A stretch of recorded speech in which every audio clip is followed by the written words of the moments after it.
নদিয়া সীমান্তে সোনা পাচার রুখল বিএসএফ। তবে এই পাচার রুখল নাটকীয় কায়দায়। বিজয়পুর বর্ডার ফাঁড়িতে তখন 32তম ব্যাটালিয়নের প্রথম শিফট চলছে। এমন সময় কলাবাগানের একটি বাঁশঝাড়ের মধ্য দিয়ে একজনকে সাইকেলে করে আসতে দেখেন এক জওয়ান। তাকে দেখে সন্দেহ হয় তাঁর। জওয়ান বুঝতে পারেন বাংলাদেশ থেকে সোনা পাচারের চেষ্টা হচ্ছে। তিনি সাইকেল আটকে তল্লাশি চালানোর চেষ্টা করেন। দেখেন ওই ব্যক্তির কোমরে কাপড়ের শক্ত কিছু জড়ানো আছে। তল্লাশির সময় সন্দেহজনক ব্যক্তিটি প্রথমে অকথ্য ভাষায় গালাগালি দেয়, তারপর ধারালো অস্ত্র নিয়ে হামলাও চালায়। আত্মরক্ষায় পাল্টা গুলি চালান জওয়ান। তখন সোনা রেখে চম্পট দেয় ওই দুষ্কৃতী। উদ্ধার হয় প্রায় 6 কেজি সোনা।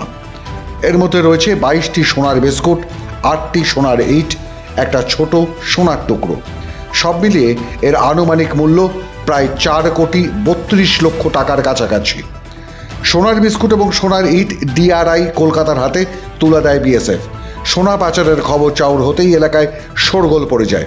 তবে স্থানীয় জনগণকে সতর্ক করবার জন্য উদ্যোগ নেয় বিএসএফও। সীমান্তের বাসিন্দাদের দেওয়া হয় সীমা সাথী হেল্পলাইন নাম্বার। এই নাম্বারটি হলো 14419।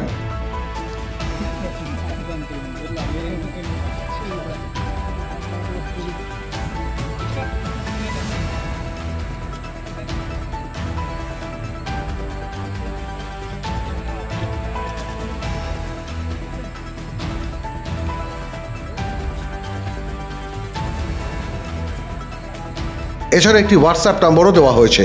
চোরাচালান সংক্রান্ত যে কোনো তথ্য পেলে তা জানানোর জন্য 9903472227 নম্বরে মেসেজ বা ভয়েস মেসেজ পাঠানোর জন্য অনুরোধ জানানো হয়। এই ধরনের খবর দিলে তার নাম গোপন রাখা হবে, দেওয়া হবে পুরস্কারও, জানান বিএসএফ আধিকারিকরা। মাধ্যম ব্যুরো রিপোর্ট।